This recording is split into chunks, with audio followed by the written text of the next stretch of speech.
Bienvenue dans ta meilleure vie. Je m'appelle Alicia, je suis coach de vie, j'habite en France et je suis d'origine colombienne. Le but de ce podcast est de t'aider à trouver tes propres réponses pour réussir et pour cela, je t'invite à aborder des sujets autour du développement personnel et je te donne des outils pour apprendre à mieux te connaître, booster ta confiance et ton estime de toi afin que tu puisses déplier ton potentiel et vivre une vie pleine et sereine.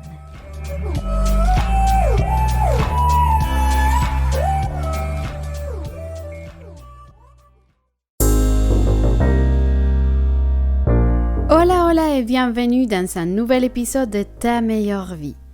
Jusqu'à présent, tu as écouté des épisodes contenant des informations utiles, oui, mais assez générales sur ce que le coaching et le développement personnel. Il m'a semblé très important de commencer par là car de toute façon, il y a beaucoup de gens qui ne savent pas très bien ce que le coaching et en quoi il est différent d'autres types d'accompagnement.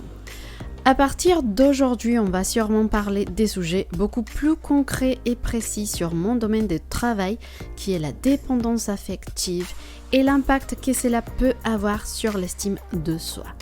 Si tu vis ou tu as vécu une dépendance affective, tu vas sûrement profiter au maximum des épisodes suivants. Aujourd'hui, on va parler particulièrement de ce qu'est la dépendance affective et de l'impact qu'elle peut avoir sur l'estime de soi. Je vais te donner aussi quelques outils pour que tu puisses enquêter à l'intérieur, si c'est quelque chose sur lequel tu considères que tu dois travailler.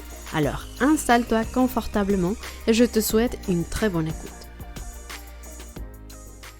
La dépendance affective se caractérise par un besoin excessif d'affection, que ce soit dans une relation amoureuse, amicale ou même dans le milieu professionnel. On peut tous expérimenter, et je dirais même qu'on expérimente tous de la dépendance affective à un moment donné. Mais si ça provoque de la souffrance, on peut avoir besoin d'aide pour s'en sortir. Cette dépendance affective se manifeste quand l'estime de soi dépend justement des facteurs externes. Une personne avec une dépendance affective, aussi appelée dépendance émotionnelle, est souvent incapable de se sentir bien sans la validation ou l'approbation de l'autre. Les dépendantes affectives souffrent aussi d'un manque de confiance en eux qui se répercute dans plusieurs aspects de leur vie. Donc, en cherchant constamment à plaire par exemple à notre partenaire, nos proches, nos amis, nos collègues, on peut avoir tendance à perdre de vue nos propres besoins et aspirations. Qu'est-ce qui se passe ici ? La dépendance affective peut freiner les relations saines, et pour relation, je veux dire bien sûr une relation amoureuse, mais également une amitié ou une relation professionnelle. Donc, certains traumatismes de l'enfance peuvent être à l'origine de la dépendance. Et là, tu peux avoir besoin de te faire suivre par un psychologue, par exemple, mais tu peux tout à fait te faire accompagner par un coach qui t'aide à débloquer tes propres ressources pour que tu puisses travailler à partir de ta situation actuelle et ainsi chercher à atteindre une situation désirée, qui dans ces cas serait de t'en sortir de cette dépendance. Alors, pour évaluer, on va dire le degré de dépendance affective d'une personne, c'est toujours important de faire appel à un professionnel de la santé mentale comme un psychologue par exemple. Mais si tu ne veux pas que cela devienne justement pathologique, tu peux suivre un accompagnement de coaching aligné avec tes besoins. Peut-être qu'en ce moment tu te demandes si cette situation particulière que tu traverses peut justement être une dépendance affective. Pose-toi ces questions. As-tu constamment besoin de te sentir aimé ou rassuré? T'attaches-tu rapidement? As-tu peur d'être abandonné?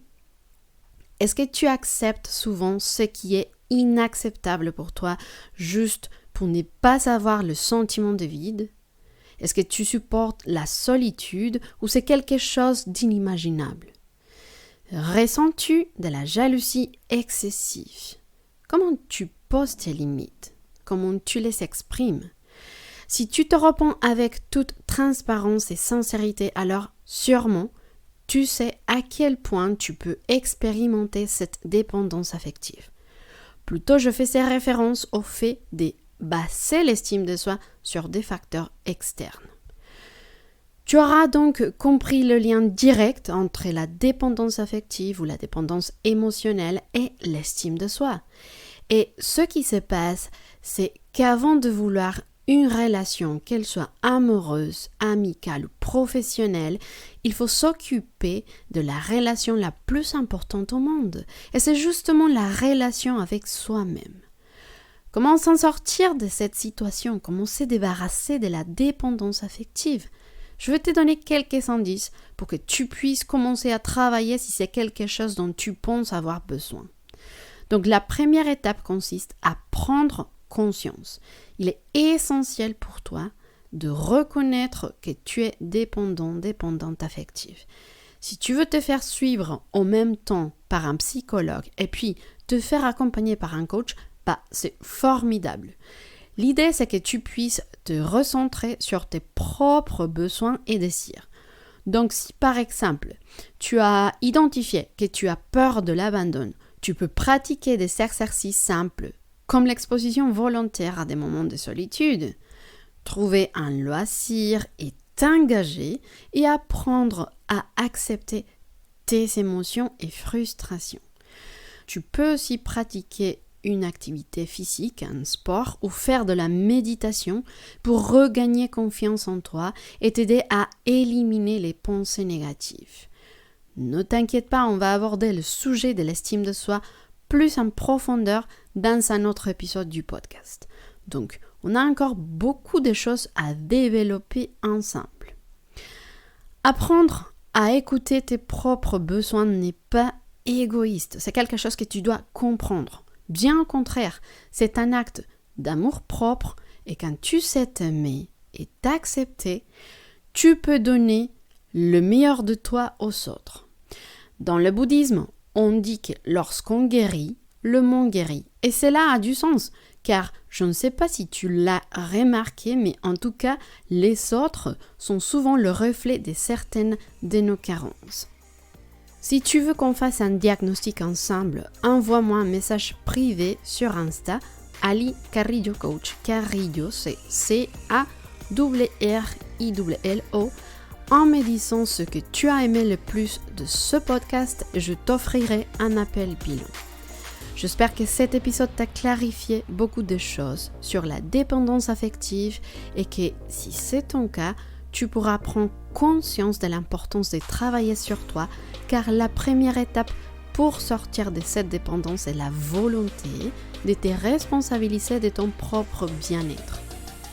Si cet épisode a été utile pour toi, je t'invite à suivre le podcast et à laisser un commentaire, une évaluation et à les partager avec tes proches, tes amis et tous ceux qui tu penses pouvoir aider. Je te dis merci d'être là et à très bientôt.